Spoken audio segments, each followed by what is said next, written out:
Welcome to Single Tree Nation. I'm your man, Charlie Eblin, the host and owner of Single Tree Woodfire Barbecue.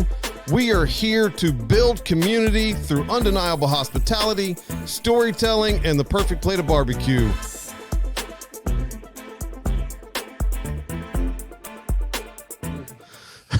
Welcome back to Single Tree Nation, guys. I'm your man, Charlie Eblin, and as always, we have our illustrious co-host, Mr. Derry Wells, with us today. What is up, everybody?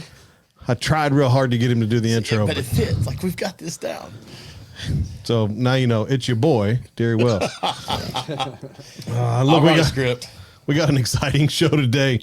We did what was that, 3-4 weeks ago, I guess? March 1st. Yep. We went to New Heights Yep.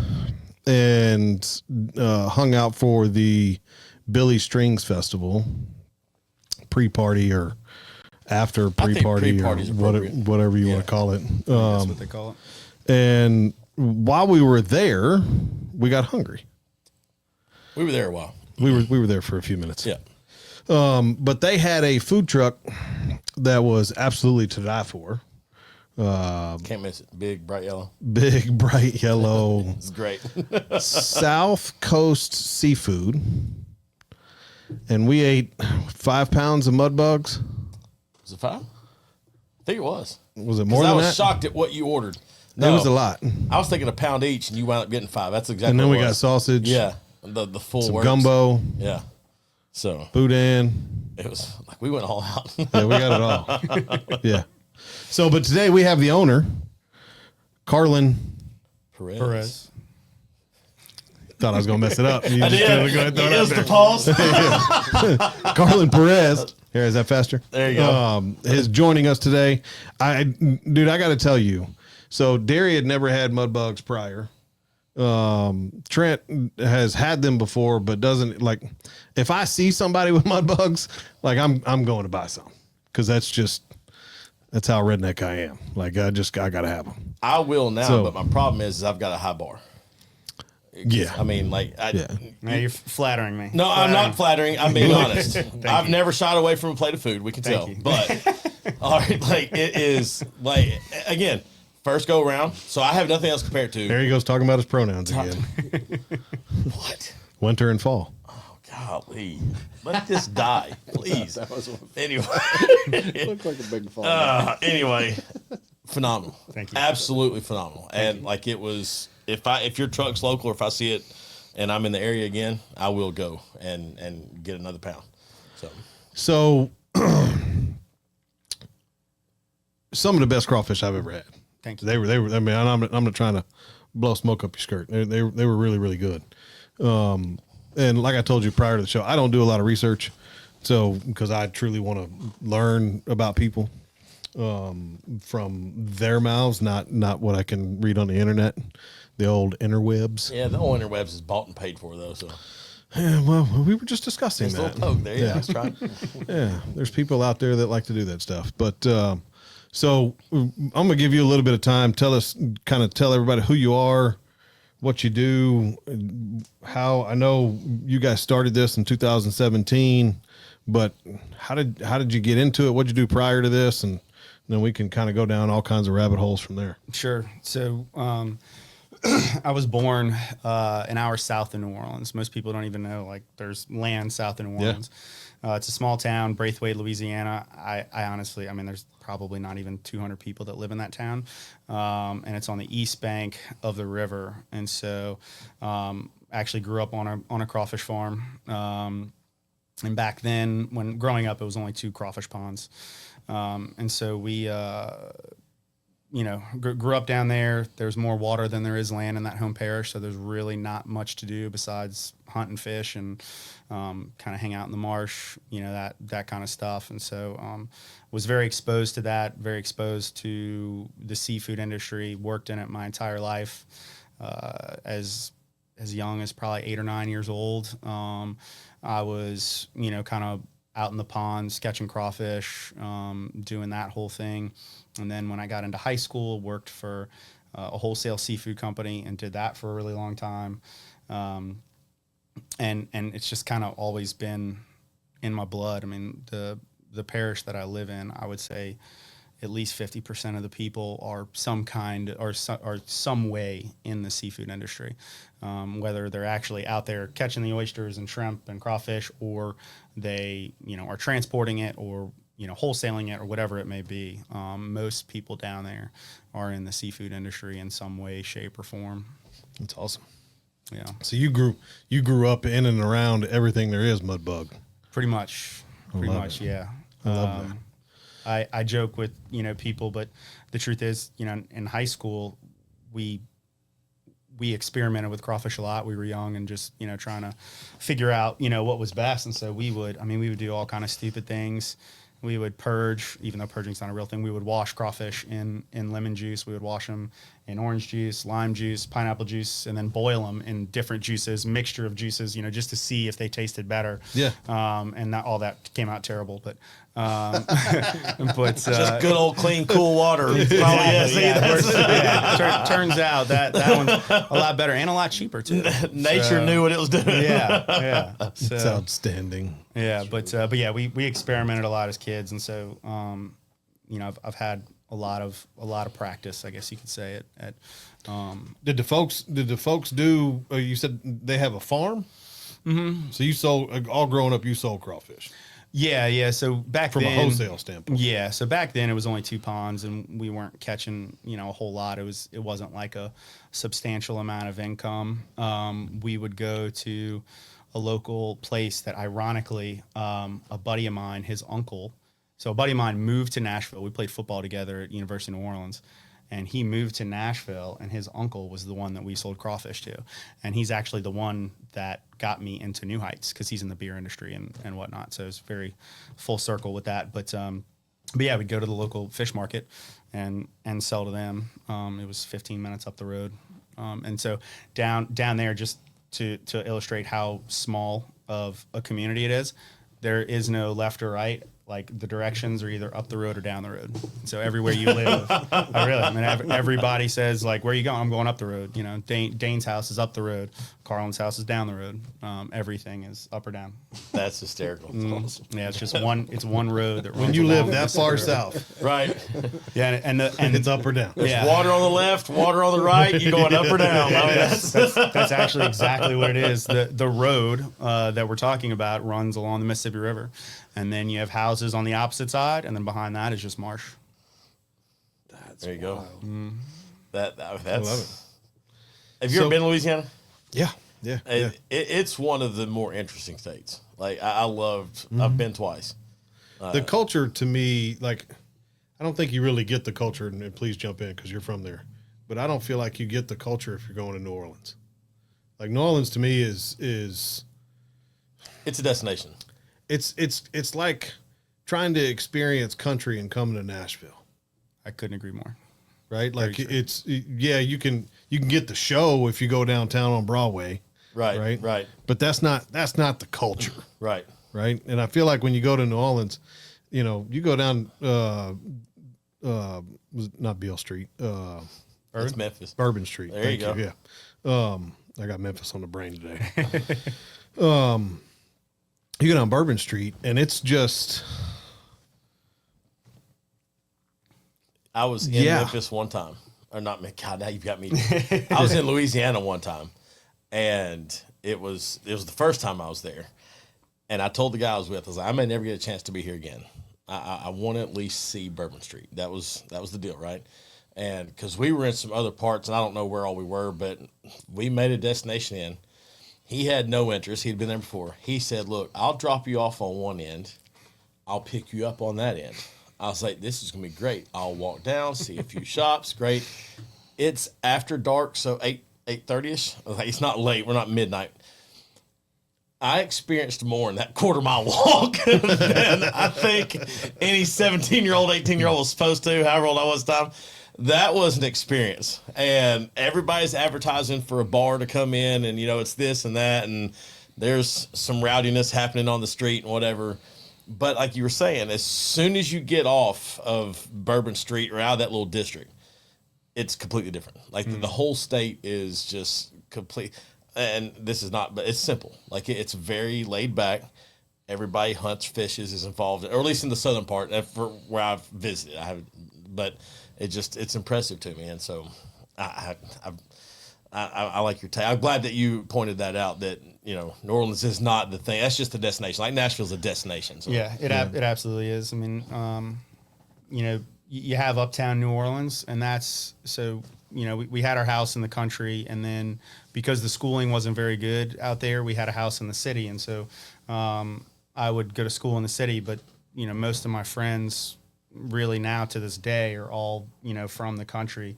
But uptown New Orleans is its own thing. They're very whatever. I don't have an accent, but they don't have an accent either. But like you get out of there, and then the rest of the state. Even in bigger cities like Shreveport and Lafayette and all that, they have accents as well. And it's just New Orleans is definitely its own thing. And then I feel like the rest of the state is more kind of all together in their lifestyles. Mm-hmm. The first guy I met from there, I can't remember, his name was John. There's a small city southeast, I think, of New Orleans. His accent was so thick. And I loved it. Yeah. But I wanted to hear John talk all the time, right? And he was the quiet type, though. I was like, you can't be quiet and not let me have. And so but when he would talk, you had to listen because it was thick. And that was before we had, swamp people and we were kind of used to it, whatever. Like nobody was really accustomed to hearing somebody from Louisiana. It was great. So I was wondering about your accent because you don't have an accent, and I was going to ask about that. So glad you delved into that. So you kind of skipped over it a minute ago. You grew up on a farm. You went to school in the city, but you said you played football at University of New Orleans. University of New Orleans. So I'm assuming you played in high school. Actually, no. So, sort of, but not really. I played for like 1 year. But that's this incredible. all kind of ties in. So the reason I don't think I have an accent. One, I was going to school uptown New Orleans where people are just, different. They don't really speak with accents and all that kind of stuff. And then two, in high school, I ended up moving to a boarding school in Kansas. And so I stayed there for my junior and senior year. And then also my freshman and sophomore year of college, I got a soccer scholarship there. And I did play soccer since, I was very young. And so it just kind of so happened that the school where I was going to high school, there was a college there that was looking at me and whatever, got a scholarship. And so I decided to stay in Kansas. And I feel like that's where really my accent just kind of like got pulled out of me a little bit more. Yeah. And so now my buddies back home joke around, but they're like, the only time you sound like you're, from down here is when, you're drinking. And it let comes those out. roots show a little bit. Yeah, exactly. And it comes out then. So you're at a boarding school in Kansas, playing soccer. Get recruited to go to college in Kansas. So how do you wind up playing football in New Orleans? So I left Kansas. It was a small Catholic school called Benedictine College.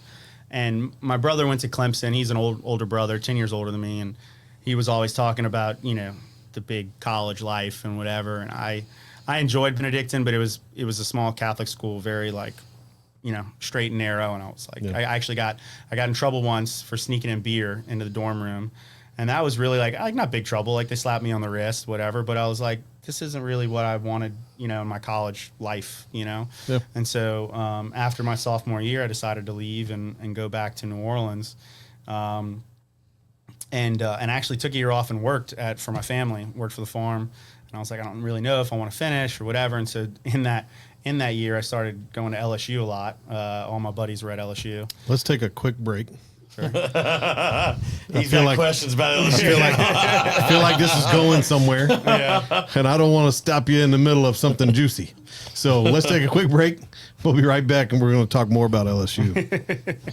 What's going on, guys? I'm your man, Charlie Eblin, the owner of Single Tree Barbecue, located right here in Murfreesboro, Tennessee, 2805 Old Fort Parkway.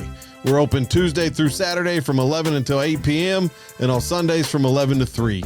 If you want some smoked wings all the way to some Texas-style smoked brisket, y'all come see us. We have some amazing lunch specials during the week and outstanding barbecue right here in the Middle Tennessee area. We can't wait to see you guys. Welcome back, guys. We are sitting here talking to Carlyn about LSU, crawfish, football, soccer, all the things. We have made it. And he owns a company, so we haven't gotten to that part. We're gonna get to owning a crawfish company here pretty soon, but we hadn't quite gotten that far into the timeline. So let's jump back in. You mentioned now you're took a year off. You're back in New Orleans, hanging out, spending a lot of time at LSU. Yeah, so I would work Monday through Thursday and long hours. My deal with my family, like my family never really gave me breaks. They were like, look, you're going to work a full 50-hour week. So I was like, all right, great. Like I'll get up at 3 o'clock in the morning, work till like 9 o'clock at night, and that'll be my 40 or 50 hours that I need. And then I can take off Friday and then stay the whole weekend at LSU. I had a bunch of buddies there. I'd spend the night at their house. And so, I'd drive down Thursday and we would do our thing for Thursday, Friday, Saturday, and then drive home Sunday. It's like the old Seinfeld, yada, yada, yada. Like, do our thing. It was football season, and I was very fortunate. So my grandfather ran track for LSU, and he got tickets to LSU football games very early when they were affordable. And so you kind of get grandfathered in there, and once you have tickets like that, you never let them go. And so, like, if you let them go, you'll never get them back. And so we've always had them in the family. And at that point in time, like, my brother was in law school, my sister was in law school, my other sister lived in Memphis. And so, like, I had these 4 tickets, and I got to go to, like, every LSU game. And so... So you've been to Death Valley on a Saturday night? A lot. Yeah, a lot. I am not jealous of many people. That is that's a bucket list item for me, for a bucket list that I don't have. Like, that is... Yeah. I didn't realize how fortunate I was at the time. Right. And so, we'd go to every game. And, a lot of times, sometimes I wouldn't even go to the game. I'd give tickets to buddies. And if it wasn't like a big game, if it's like McNeese or something, I wouldn't go and give it to my buddies. I definitely didn't realize how fortunate I was because now, we still have them, but, now my brother uses them as gifts and, business things and whatever. And I don't really get any. I get one pick, one game a year. And now that I have 2 children, I just don't get the time to get down there. I understand that. Yeah, which is fair, but I can remember. I guess it was late 2010s. Was that when they made their last run? Joe Burrow and them. 2019. Okay, so and I'm not an LSU fan. I got plenty of friends who are though. I will watch a Saturday night game in LSU on TV and can only think about what it would be like to be down there. Cause I've been to Neyland and I will, it's an experience too, just with the size of the stadium.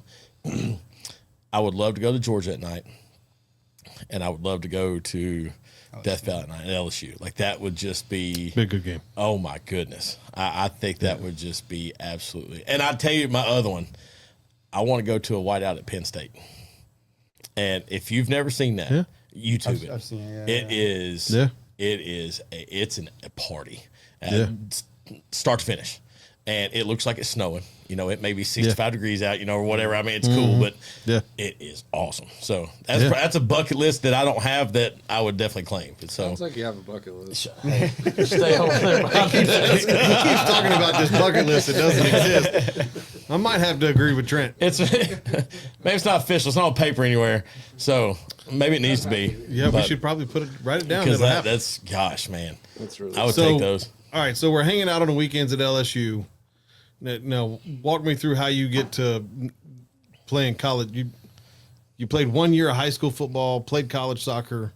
Mm-hmm. How do you go to be a college football player? So kicker. So I ended up playing another position, but I started off as kicker. A buddy of mine played for University of New Orleans, and he was like, "Hey man, we really need a kicker."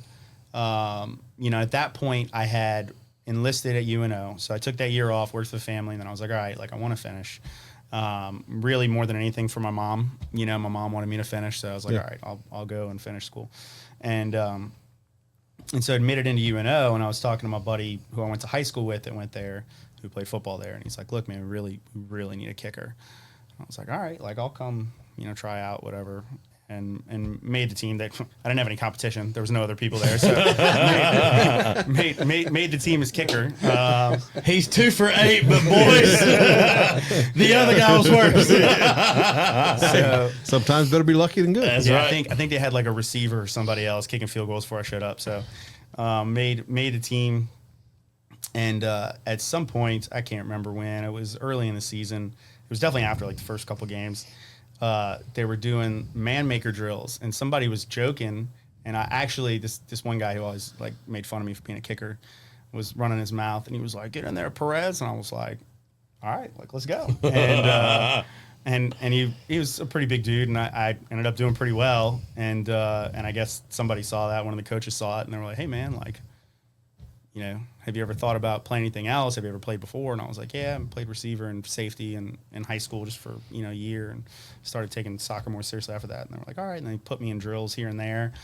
And then like halfway through the season, I ended up playing, I was second string. And then our safety, our guy in front of me, got hurt. So I was starting safety, and I was just like, great. Like, I'm not really sure what I'm doing here, but yeah. And That's outstanding. Yeah, I'll never forget first play I was ever in the game when he got hurt. He got hurt in the game. They put me in, and the other team, it was actually Miami, Ohio. They saw that it was a new safety in the game, and they just bombed one. Sure enough, touchdown. Like, I totally blew it. Oh, man. And I hoped you were going to say, like, you came up with a pick or something like that. Yeah, bombed it on me, and I went to go tackle the dude and somehow hit the corner as he was trying. Like, we came in and just hit one another. Guy scored a touchdown. That's all right, because then the next possession, I ended up getting an interception. Okay, there you go. First one for free. Yeah, I got it back. Redemption. Yeah. Sometimes you just got to know what you're working with. Yeah. That's outstanding. It's like remember the Titans? Who's the backup that gets put in? Petey. Yeah, Petey. Yeah. He's like, what? I gotta go in. He's like, get in there, Petey. He's like, oh no, like that's. I'm seeing the terror on your face. Like, what do you mean I actually gotta go in? So. No, what's Ryan Gosling's name? What's his name? Sunshine. No. Allen. I don't know. Yeah. Sunshine's the only one I remember. Alan's like, put Petey in, coach. That's right. Getting torched out there. That's right. Sorry. So your college safety football career ends. Graduate school. What year was this? I guess 2012. Yeah, 2012. Okay. So then what? So what do we do from there? I graduate, and a guy who I'd gone to high school with, his dad was real big in the seafood industry in New Orleans, and we were friends, and I'd kind of worked with him on and off just whenever they needed like a young kid to go like deliver shrimp or whatever, and so we were actually out one night, and he was talking to me, and he's like, "Well, what are you gonna do next?" Yeah, it was like right after I graduated. I think we were actually out for my graduation. Celebrating, and I was like, I'm not really sure yet. He's like, "Well, we'd love to have you." I said, "Okay." So he hired me, and I was doing sales at first, and did that for not long. I think it was like 3 or 4 months, and then I think I threw out a suggestion, like, "Hey, man, why don't you try doing this instead," or something like that. And he's like, "That's a really good idea." I think that's what they were trying to keep track of orders every day. And I'm just super old school. Like, the guys that work for me now always make fun of me because I'm very old school. Like, I have a legal pad and write everything down. And so I told my boss, I was like, "Why don't you just like get a blackboard and write on the blackboard every day on what truck's going where and where they're going and whatever." And they were like, "Well, why didn't we think of that?" Yeah. And then sure enough, they put me up at a manager position. And then I kind of worked my way up just to kind of be in the manager of productions on, they're a pretty big operation. They shuck oysters and peel shrimp and do all that kind of stuff. And so have, I don't know, probably now, I mean, they've grown significantly since I left, but they're probably back then had like 50 or 60 employees. Nice. Yeah. And so I managed that. And this is it's in New Orleans. Yeah. Mm-hmm. Yeah, in New Orleans. Managed that and enjoyed it, but wanted more, I guess you could say. And I feel like I hadn't really gone out on my own. I got a job from a friend and had worked for my family and all that kind of stuff. And I guess I kind of wanted to prove to myself that I could do something on my own. And it didn't hurt that I had gotten held up 3 times in 2 years in New Orleans. And so the third time was like, all right, like I'm done, you know, and so that was kind of the excuse that I needed to get out. Yeah. And so moved to Nashville. Had a very good, you know, leaving with my former employer. He was super nice. We've always been friends, and to this day he still helps me out, you know, a lot with. So did you know someone here? Nope, I didn't know a single person. All right. Then why Nashville? What's that? Then why Nashville? So funny enough, I went to LA first. I don't know why I thought I would like LA, but I was like, let me just go try it. And I stayed in a hotel, and I was there for a day. And I was like, nope. This is definitely not the place. I like that you left New Orleans because you got held up and then you went to LA. I gotta get this right. Okay, because my brain is firing in 5 different directions right now. All right, you got held up gunpoint. Mm-hmm. Yeah. Okay, you got held up at gunpoint 3 times. The 3rd time, you said, "Fudge this." I'm going home, packing my stuff, and moving to L.A., Los Angeles. Well, there wasn't. I didn't say I was moving. Not Lower Antioch. Yeah. Just making sure I'm clear. It was more like, let me bounce around and try some places. Okay. All right. And I'd saved up a little bit of money, so I was like, I can understand that. Yeah. I don't care. You didn't get held up and go to LA first. Like Yeah. So yeah, went to LA, lasted like 24 hours and left. And then stopped in Austin. I thought I was going to like Austin. I'd gone to a summer camp close to Austin, and I really did like Austin, but Austin's changed a lot since I was a kid. And so I decided, you know, next best thing was Nashville. I'd heard somebody tell me years ago that they thought, you know, Nashville and Austin were very similar. And so I was like, well, let me go try Nashville. And yeah, stayed there for a week in a hotel, or stayed here for a week in a hotel. And then I was like, you know what? I think I really like it, and got an apartment. And yeah. When was this? So I guess this was 2017 or no, 2015, 16, something like that. Yeah. Okay. Yeah. So I had, when I first moved, I wasn't really sure what I was going to do, and I was really into working out at the time. And so I decided to go work for a guy who was a personal trainer. And so, not making very good money at all. Right. And just did that for about a year. And then the whole crawfish thing came to be because, I was craving crawfish one day, and I hadn't had any in a while. And I went to somebody to go get crawfish, and to be honest, they weren't very good, and they had a pretty long line. And I was like, like, this is interesting. Like, maybe there's something to this. Like, there's not a lot of money you need to get started. So, you know, my idea at first was like, do this as a side thing. Go try and convince a bar to let you boil some sacks of crawfish and sell them. You know, I didn't have a food truck or anything at the time, and Yeah. and so finally got a place to let me do it. And so that's kind of how I started. And then,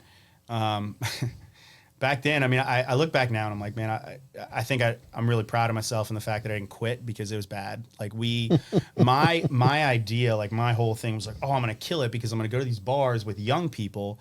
And I'm imagining like New Orleans, where Right. crawfish boils Yeah. in New Orleans are huge. Yeah. And you go to bars and you do that. Well, wrong crowd. Like the young kids were like, what? Like, you know, a lot of these people now, I'm sure, as Do you want me to everybody use my knows, hands?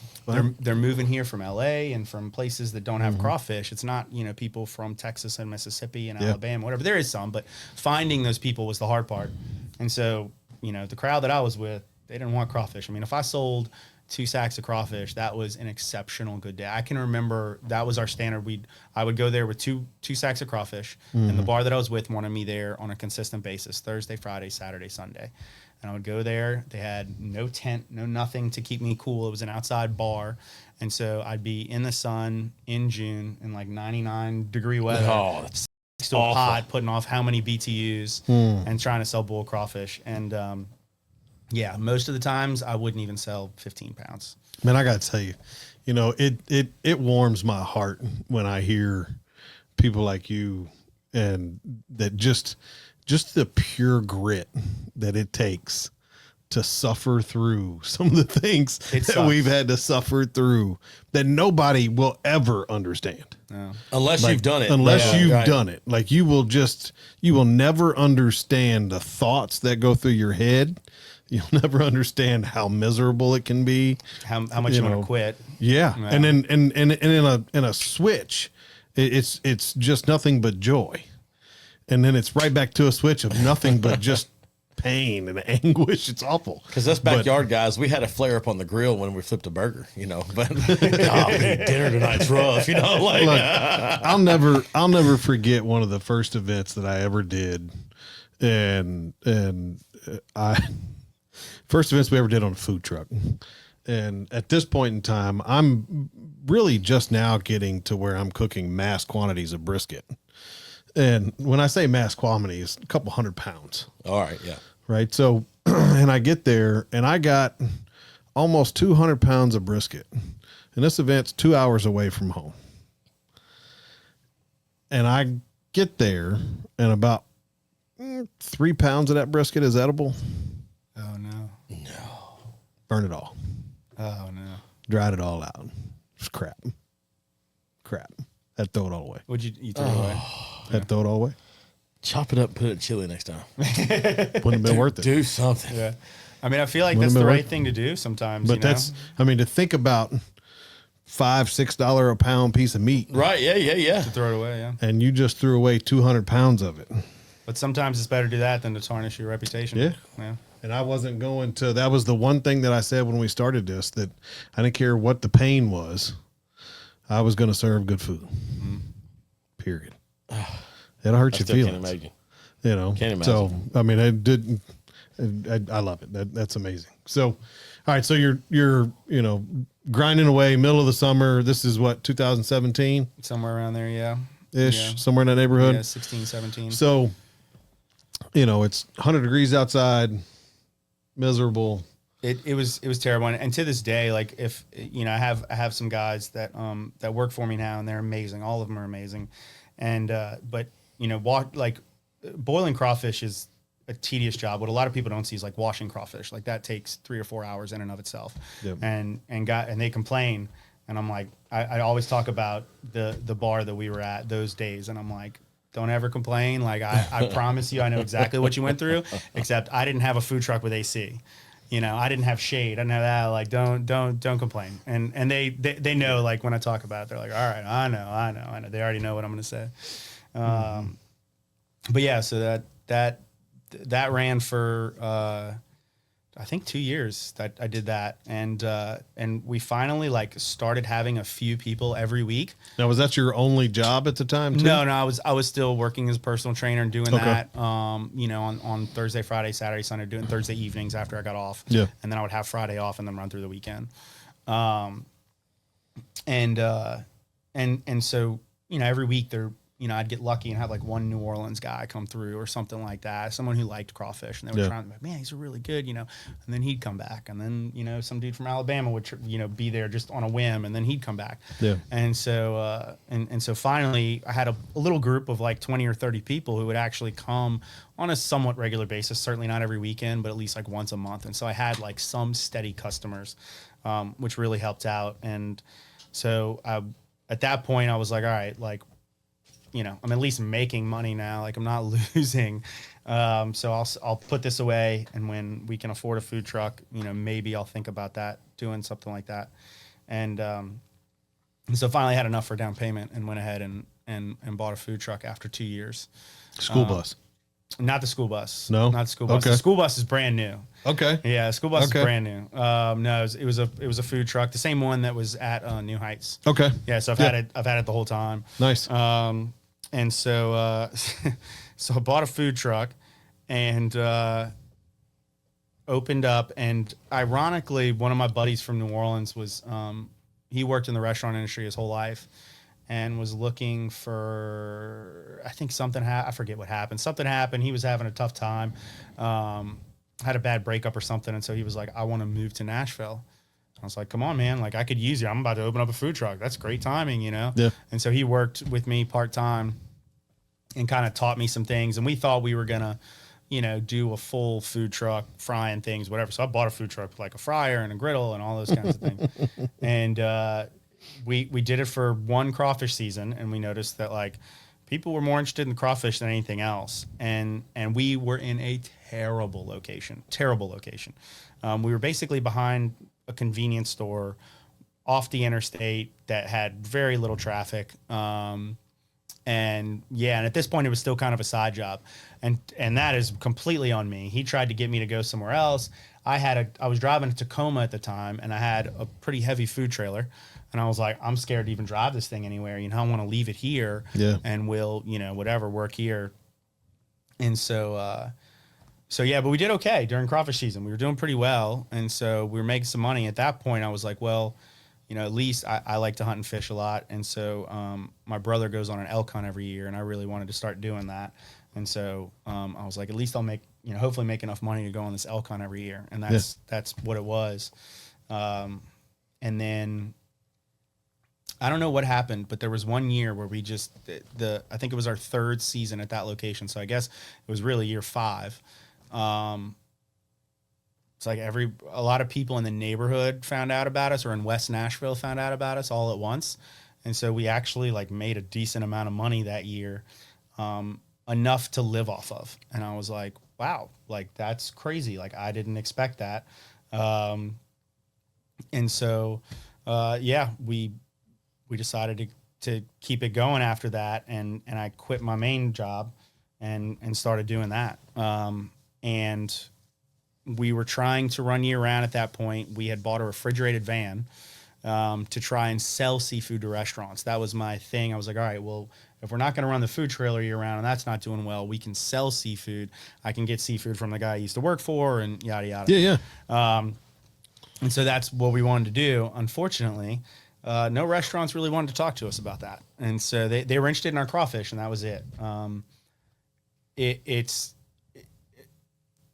We were at a good price point, but I feel like the seafood industry, once you're in with somebody, and to try and win that business was tough. Yeah. And so now, thankfully, we have a lot of wholesale business, but it's all crawfish. It's really no other seafood, which is fine with us now, because now we're doing really well on the retail side of things. But back then it was a tough pill to swallow. I mean, I can't tell you how many restaurants I went to doing sales on trying to do seafood. I mean, I'm talking at least 100. Yeah. And to have all of them say no was pretty heartbreaking. Yeah. Now, is there a crawfish season? Yes, there is. All right. So how are we keeping crawfish close to, or if not year round? Yeah, you don't keep them year round. So the earliest is January, but the price is so high then that most people here aren't going to buy them. So we don't start until February. We try to make it Super Bowl weekend every year is our opening weekend. Okay. And then Father's Day, June 16th, 17th is our very last weekend. Okay, so it's extended. It's not like a deer season. It's like 4 weeks long or something like that. So it's 4 months. So you're open, and that's food truck stuff. Mm-hmm. So once you get into June, you get past Father's Day, then what do you do? So I'll hunt and fish a lot. Okay. and be with my family. Okay. I mean that to me, now that we've gained some notoriety, I think this year we're gonna give a shot at running year round again, because back then we tried to run year round, no one knew about us. Yeah. I mean, now, just this year we gained 2,500 followers on social media, just in the past 2 months. Okay. So we've seen a big boom this year, and now that more people know about us, I think we are interested in trying to do something year round again, but doing something different. Like before, when we failed at it, we were trying to do things that just appealed to everybody. So like shrimp quesadillas and things like that. Where now I think people understand the quality of product we bring to the table in terms of crawfish and the authentic Louisiana experience that we have, and so now I think what we plan to do is introduce some more menu items like the gumbo that you said you had. We did. That's our first year doing it. Gumbo's phenomenal. Thank you. So that was our first year ever doing gumbo, etouffee. Both of those I feel like are very good. And then so we just finished doing etouffee because it's getting hotter, and now we plan to introduce some cold, more refreshing items for the heat. Crab dip, shrimp remoulade, things like that. Okay. All served cold, and we'll see how that goes. Our hope. I have a great young kid working for me right now. He's got a great work ethic, and he's the one. The other guys that work for me are part-time. They come in just during crawfish season, and they help out a great deal. But this young kid wants to work for me year-round. He loves it. And so our hope is that we're going to introduce these new items during crawfish season while we have people there. They'll try them, they'll like them, and then we can run year-round. There you go. In the off-season. We'll see how it goes. Hopefully it works out. I like it. You got a mac? You got a mac and beans? I don't have mac and beans. You don't have a mac and beans? I was trying to kind of flow with what we got here, and I know where I wanted to go with it, but it's kind of it seems average. It's not my best mac and beans. So well, let's take it and go with it and see what mac happens. and beans is our this or that. Okay. You're at a barbecue restaurant. Are you getting the macaroni and cheese? Are you getting the barbecue baked beans? I'm getting mac and cheese. Okay. Yeah. I didn't even hesitate. That's the people that know right there. Boom. Collegiately, you played 2 sports. When you are a fan, you're watching. Are we watching soccer or are we watching football? Watching football. All right. When we're playing, though, are we playing soccer or are we playing football? Playing soccer. I knew it. That's why I said it was average, because I knew the answer. So that's I loosely throw this out there. I'm an assistant soccer coach, even though I do not look the part. I'm the bus driver. Let's be realistic. And so, You're Ted Lasso, man. The number of times I hear that is gross, and I'm willing to accept it. Though, No, that is there's a worse huge things. compliment. Huge And compliment. so I have actually outstanding. learned some of the technique of the game, right? And just because you're around it, you're exposed to it, you kind of get the thing. And I have found that, like, when you're live at a game, the only soccer games I watch on TV is World Cup. And that's because those guys are so passionate about playing for home country, which is different. Like, and that's, Yeah. but to watch just a soccer game on TV, I'm like, oh gosh, this is dry. But when you're at a game and now you know what's going on and you're seeing the speed and the agility and the movement of the field, it's a blast. But man, it ain't football, and I don't know what it is, because it's from an athletic standpoint. Those dudes can move, like they're in shape, they can run. A lot of them are running 7, 8, 9 miles per game. Like it's not taken away from what they are as athletes, but it's not a football game. So It's kind of like watching golf. I go right to sleep, but I love playing it. I enjoy watching golf. Me too. Yeah, it's so quiet and peaceful.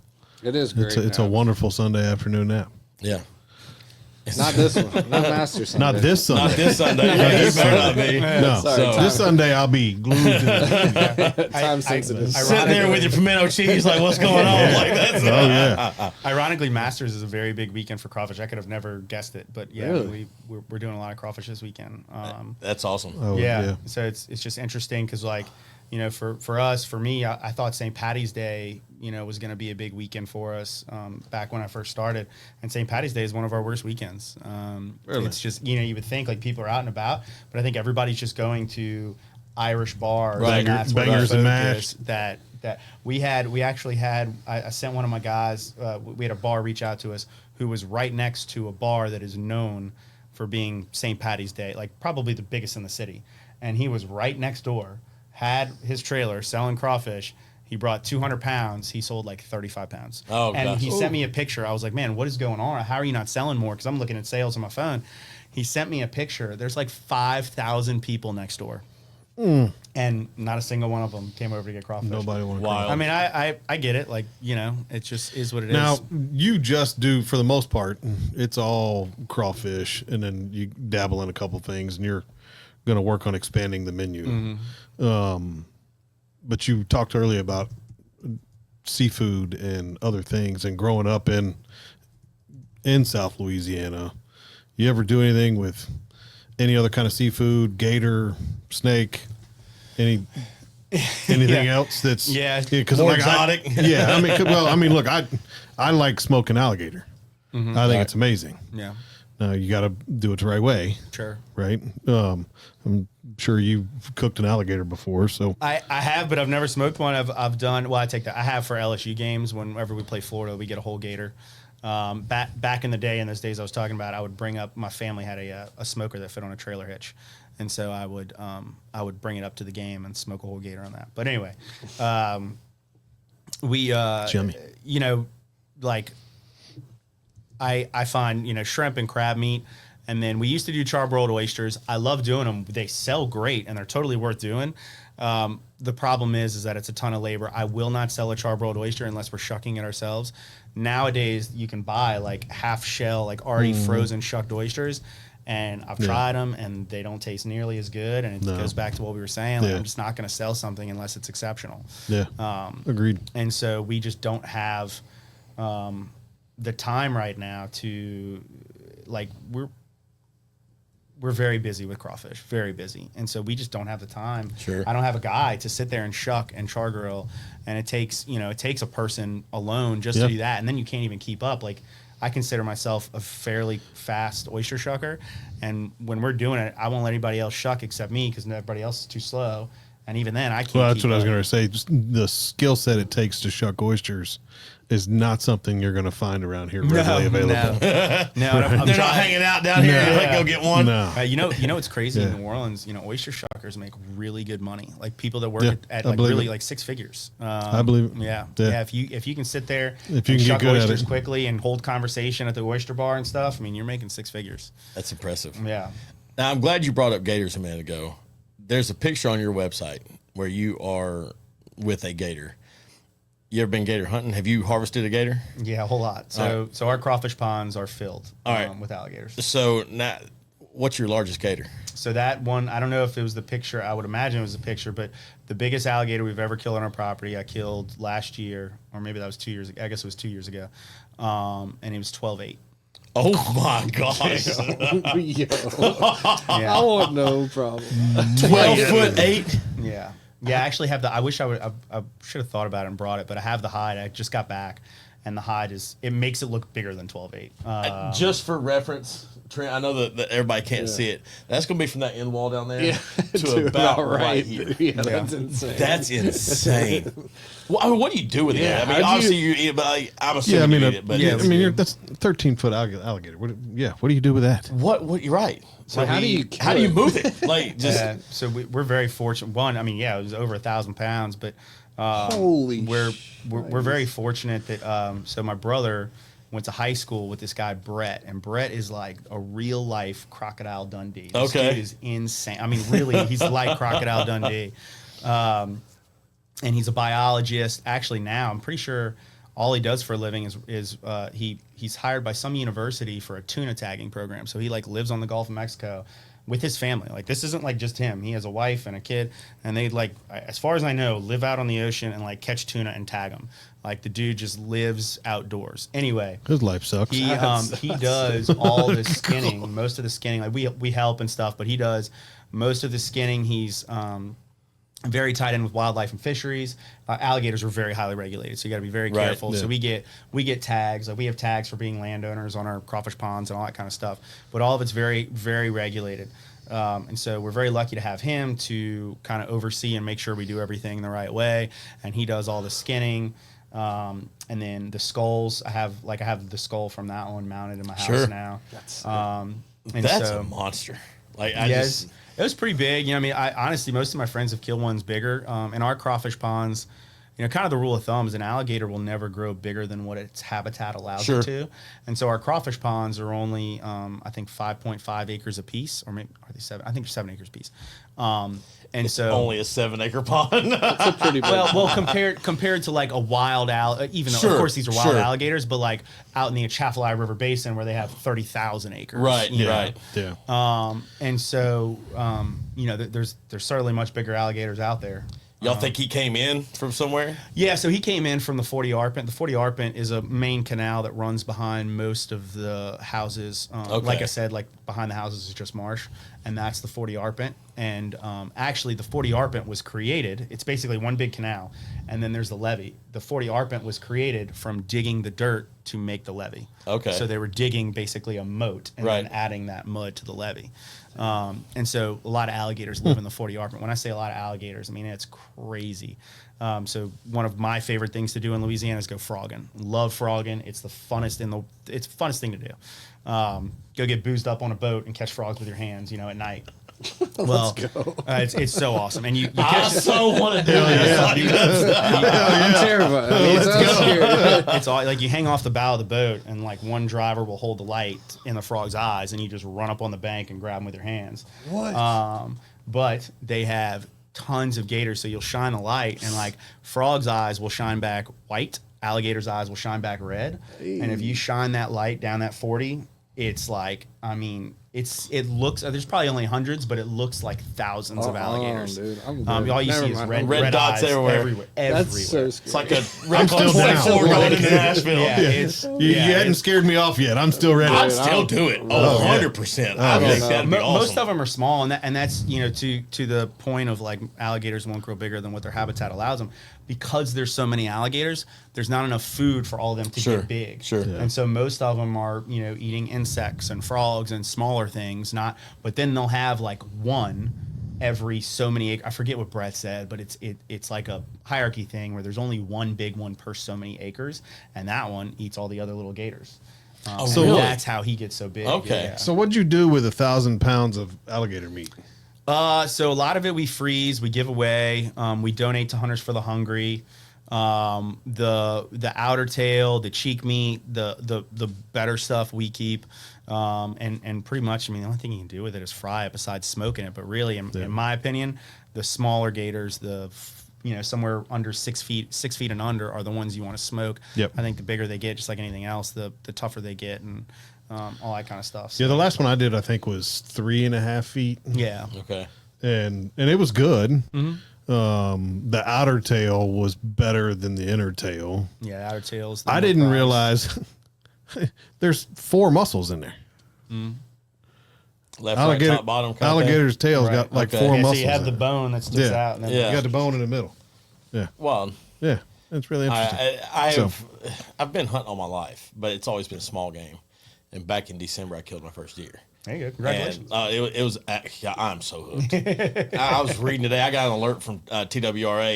Your hunt license is valid for turkey season. I'm like, I'm going hunting this weekend. But anyway, but all that to be said, I can only imagine growing up and taking an alligator or something like that, just something larger than what is expected, or that you have to work to handle it. And I mean, like, carrying a deer out of the woods is no easy feat. And I come back to that. You said you like to do elk hunting, or your brother does, right? Yeah. And you know who Cameron Haynes is? Oh, yeah. So his book Endure was a I've phenomenal read read. it. Oh gosh, it's a great read.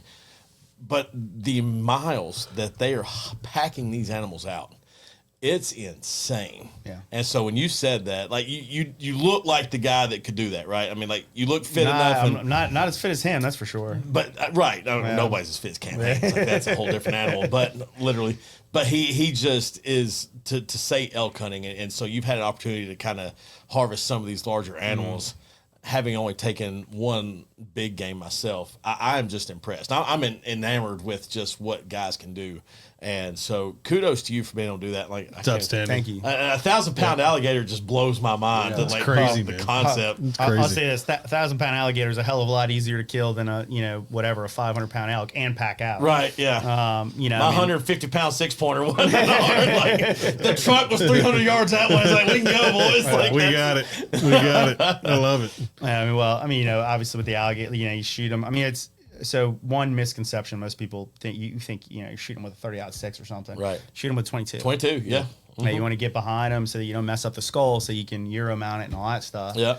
And I've killed a ton of alligators, but that was the only one where I was like a little nervous. I put my handgun on my hip just in case, but basically, like, the way we do it, some people free shoot them and all that stuff. The way we do it is we hang basically a piece of PVC pipe up in the air with a line that holds a piece of chicken in the air. Okay. And the alligator jumps up. It's got a big J hook in it. Alligator jumps up, grabs the chicken, comes down. When he comes down, he hooks himself, all that weight coming down, and then you have him on the line, you pull him up. Well, when you're pulling them up to the bank, they stick their feet in the bank, so you can't, on a big alligator like that, you can't pull them up on the bank. They're too strong. Yeah. And so the only way to kill them is to because you can only shoot them from behind them, is to get in a boat and get behind them. Well, we're in a pirogue. You know what a pirogue is? It's just a little bitty old, like, It's like John boat. imagine a canoe, but like 10,000 times more unstable. Okay. Oh my god. Yeah, Don't go left or right. yeah, I mean, it's meant to get in really shallow water, like for duck hunting down there. Okay. And so that's what we're in. And I'm behind this alligator. My brother's pulling on it. So I'm like kind of shooting toward my brother. And I'm like, look, like I got to shoot an angle or whatever. And an alligator on the back of his head has like a V shape. And that's what you're aiming for, to shoot him between that V. And his head comes up and I'm like right behind. I'm pretty close, like from here to the end of that table. At this point, do you know how big this gator is? We have an idea. We saw his head. So we knew he was big. We didn't know how big. Okay. So I'm behind. He wasn't average. Yeah, like I'm wondering, like, are you pulling on that line and going, oh, it's a little 6-footer, you know what I'm saying? Yeah. And then go, oh, yeah. No, he was. We knew he was big. We saw his head. We weren't sure how big, and so I had the P-row facing like this. The alligator's head right here. So I'm trying to shoot him, and he keeps going under, and then finally, like right as I get ready to go shoot, and this is what scared me. I hear like a splash, and I look over, and his tail is on the other side of the pier. And I'm like, I'm sitting directly over this thing. Like, if he freaks out, if he comes up, I'm going in the water with him. And that's when I got scared. And no. and he went back down. So I went ahead and pulled my handgun out, put it around in, put it back in the holster. And I was like, well, if I go in, at least I'll have something with me. And then it all worked out. He came up, I shot him, and I went into a roll, and I got off and whatever, and it was all fine. Yeah, casual. It was funny. So when that casual, So the funny part was when that happened, I had a bunch of clients from Nashville with me. I took them down to go shoot alligators, and they killed a bunch. Like everybody killed one, like whatever in between. Like I think the biggest one was 8, and the smallest one was like 5. So real quick, I need a raise of hands. How many people would like to go on the road? I'm so in. Might be able to work something out. There you go. Just saying, we can figure something out in July or August. I will watch you take a 13-foot alligator because I'm cool with being on the bank with that one. The season's in September. Usually it only lasts 30 days long, so it's a quick season. Okay. But we're running, trying to fill as many tags as we possibly can. Because our biggest thing, I haven't told you this part yet, but the only reason we have as many crawfish ponds now, so we used to have 2. Hurricane Katrina came in. We did not flood during Hurricane Katrina. My dad specifically bought that property because it was close to the levee, which the closer to the levee you are, the better, and the Mississippi River levee. And so then this area called Chalmette, where I went to high school, that area did flood real bad. Well, they built a flood wall. The state came, the feds came in and built this huge flood wall, billions of dollar project. And they ended it about, I think, 5 miles before my house. And so my house wasn't protected. Everything in front of my house was. And what that flood wall did is it diverted all the water that would go into Chalmette onto us. And so nobody knows about Hurricane Isaac, but Hurricane Isaac came in and we had like 17 feet of water in our house. And it was pretty devastating. We had just turned this into a business. It's a wedding event venue now. But we had just turned it into a business. It was less than, I say we, my brother. And it was, I don't know, less than a year old, I'm pretty sure, when that happened. And so just complete devastation. Gosh. It was really bad. Like, we thought we were going to sell the place and whatever. And my brother's an attorney, and he got wind of the state wanting to come in and build up the back levees, the levees that I was telling you about where the 40 Arpent is. And our property is right next to it. And so we were going to save them a ton of money in trucking fees. And so my brother put in a bid. Well, we won the bid, but the big thing was, do we have the right clay deposits? Clay so it'll stick, and it won't just fall apart on you. And so that was like really nerve-wracking time. They came in and took soil samples. Right. And it was like, this is either going to be a godsend or we're screwed. Right. And they came back and we had the right clay deposits. And so it was a blessing in disguise. The state came in, they basically took a ton of dirt from us, and my brother's a genius. He's way smarter than I am. And he was like, look, you're not just going to come in here and dig a big hole. You're going to build us crawfish ponds. We're saving you a lot of money in trucking because no one else anywhere close had the right clay deposits. And so you're going to build us crawfish ponds. Each crawfish pond is going to be 7 acres big. 1 is going to be higher than 2, and 2 is going to be higher than 3. So it's all gravity fed. Yeah. You're going to pay for our pumps. By the way, you're also going to build us a lake, and you're going to pay to stock that lake and stock it with bass, and you're going to build us lodges. And they were like, okay, like no problem, because the amount of money we were saving them, that cost was nothing. Wow. Just the trucking alone would have, and so That's so incredible. it was a huge blessing, and so that's actually how we got all these crawfish ponds built. Good for you. So how many you have now? You went from 2 to 2 to 12, I believe. okay. A little bit of inventory. Yeah. Okay. Yeah. So it was and not only that, but it was the property that we had. I mean, it was a sizable piece of property. It's 1,500 acres, but it was down in an area that was not. It was all marshland. It wasn't expensive land by any means. And so my dad bought it. So my dad served in World War II. When he got out, he actually bought that property right after he got out. Most people are like, "Wait, you mean your grandfather?" No, my dad served in World War II. And I was trying to piece that together myself. I ain't gonna lie, because I was like, wait, my grandfather's in World War II. There you go. Pretty crazy. And so he bought the property right when he got out. He went to go buy a horse there. So obviously it was cheap back in 1947, I guess it was. And he went there to buy a horse, and it was an old rundown house on 1,500 acres. And he's like, what if I bought the whole property? And the guy was like, have the horses for free, and so that's how that deal went down. Keep the horse. Here we go. That's outstanding. That's awesome. Yeah, so that's how we came to own that property. And it was always just a project of my dad's, like a lifelong project. He fixed the house up and then added, a swimming pool and whatever throughout his life. And so, man, Carlyn, I feel like I can talk to you for hours, Yeah, man. 100%. This has been Absolutely. Your story is incredible. I can't tell you how excited I am to have you on the show. thank you for having me. Yeah. And we might have to have a part 2. We might have to get you to come back in September. Or in September we go to New Orleans. He won't be here, so we may be with him. if you get a phone call in late August, we want to book a trip. But to kind of circle back around before we wrap up, what just an amazing story. But how do people find you? Where do they come and buy your crawfish? Because that's the whole reason you're here, right? Yeah, so, we haven't really talked about that much. South Coast Seafood. Yeah, Look for the truck. right. But where are you parked anywhere on a regular basis? Yeah, we're et cetera? at New Heights Brewing Company. The guys at New Heights are awesome. They reached out to us 3 years ago, and it's been an awesome relationship that we've had. Nothing pairs better with crawfish than beer. So it's a symbiotic relationship that works out great. But yeah, New Heights Brewing, every Friday, 5 to 7, Saturday and Sunday, 12 to 3. We have very short hours. We do that for a reason. We want everybody to get fresh crawfish. You let crawfish sit around too much. You let them sit in like a steamer table or something, they don't taste nearly as good. They dry out.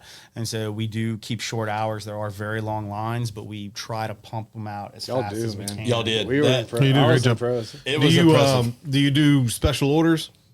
Meaning... I wake up tomorrow morning and I want crawfish. Yeah, so our thing is, so obviously with crawfish, if you don't use it, you have to throw it away. Mm-hmm. And so we have on live crawfish, we sell live crawfish. You have to order by Wednesday at noon on our website. If you order by Wednesday at noon, you're 100% guaranteed your order. On the website, it says like, hey, pick your time and day you want to pick up, whatever. Boiled, if it's big orders, highly suggest ordering in advance, like 20 or more pounds, because we do pretty much sell out every day. And so, we do play it conservatively because we can lose a lot of money. Just quick, like 2 years ago, it rained on us and I lost $7,000 in one day. Because we were expecting it to be a big day because of an event that was there, and it was a torrential downpour and nobody showed up. So that's why we play it conservatively. Yep. But yeah, I mean, we do boil extra. We boil a good bit extra. We boil somewhere between 300 and 500 pounds extra. But if I call you on a Tuesday, Wednesday and say, hey, Saturday, I want to pick up 20 pounds of yes, you can crawfish. absolutely do that. And we'll have them for you. We reserve them for you. Basically what we do is we have ice chests with crawfish, and we let's say we have, 327 pounds saved for pre-order. Well, we set that aside, and then all the extra that we have boiled, it's first come, first serve. When we run out, we run out. And then anybody who's pre-ordered, we obviously save it until people And I can do that just through the website? right through the website. Cool. Yeah. If people want to get a hold of you, how can they get a hold of you? Instagram, all that stuff? So all of our Instagram and all that stuff is South Coast Seafood TN. Okay. South Coast Seafood, abbreviation for Tennessee. And then our website too, southcoastseafoodtn.com. And we have people who monitor our social media. If you have any questions, feel free. There obviously are a lot of questions on crawfish, so feel free to message us. We're happy to speak to you. We have somebody monitoring it pretty frequently. Do you do events anywhere else, or we do a ton of events? So we do a lot of corporate events. That has really blown up this year. We have pretty much 3 every week. And right now we've teamed up with Lainey Wilson's bar, Bell Bottoms. That's been a really cool thing to do for us. Hopefully we'll meet her soon. She's been in and out of town. I think she just got done with a tour in like Europe somewhere. But yeah, when you see her, tell her to answer my message, please. Okay, I will. I've messaged her a few times to come on the show. I can't give away too much because I think this is like confidential or whatever, but I know at some point in the season we will be serving her crawfish. So we are very, very excited to do that and have her try our product. I take a lot of pride in it. Being raised on a crawfish farm, we know a couple things that most people don't know. We add a couple things that most people don't even know exist, and so call it our secret ingredients or whatever. Sure. Man, you were hitting home runs every day. I can tell you, your food's phenomenal. Thank you. Service was spectacular. It was quick. I mean, for food truck, like it was fast. I'm glad to hear that. Especially with the line, because we were further back in line and it was moving. Yeah. Like, even prior to you guys opening, everybody I spoke to was super nice. Yeah. And that's hospitality is a thing for me. So absolutely, I am. I can tell you that the hospitality wanted me to have you on the show. The food just sealed the deal. Thank you. So I started with the food, but yeah, that means a lot. I'll say this, I'm very fortunate to have the guys that I have. That I don't tell my guys they work for me; they work with me, and we have a great team. Most of them are veterans. Some of them are members of the Special Forces or retired members of Special Forces, and they're just awesome guys. They're so personable. They're one of them. It's funny. It's great because one of them is an explosions expert or was an explosions expert, and like I'm very paranoid about propane, as much propane as we run through like 200 pounds a day of propane. And so it's very nice having him, and he's like, oh no, this is nothing. Like, he's used to blowing up other things with other explosives. He's like, propane, man, propane's so safe, don't worry about it. Yeah. You're not going to blow anything up. It's fine. That's great. That's awesome. Just don't let it match. Right. That's good. Derry, you got a Friday feel good for us? I do have a Friday feel good. I've regularly taken notes on stuff. A few weeks ago, you and I had an impromptu afternoon of being able just to slow down for about an hour. And I wrote down the importance of God time. And then I sent you something today. There's a study out of the University of Kansas in 2023 that says stress can be decreased and happiness increased by just having a 12-minute conversation with someone close to you. So your encouragement is to go have a 12-minute conversation with somebody close to you. It will benefit you and it will benefit them. Y'all know what to do. Find somebody you know, tell them you love them. Love that. That's awesome. Love that. Take 12 minutes. Look, again, thank you very much, Carlyn. Appreciate you hanging out with us for a while. It's great to meet you, man. Go find South Coast. Go to New Heights. Get some amazing beer, as well as some incredible New Orleans seafood. Some mud bugs. It's worth the trip. Worth the trip. It made me happy, and that's not the easiest thing to do sometimes. Right? Everybody says I'm grumpy. I don't know. I don't notice it. I think it's just my face. That's it. Yeah. Look, you guys know what to do. If you want to get involved, please feel free to reach out to me. Call me at 615-307-0120. You can email me at charlie@CHARLIE@singletreebbq.com. And until next time, guys, I'll see you then. Y'all be good. Thanks for joining us today. Make sure you like, share, and subscribe to the channel. And as always, leave us a 5-star review and come see us at the restaurant.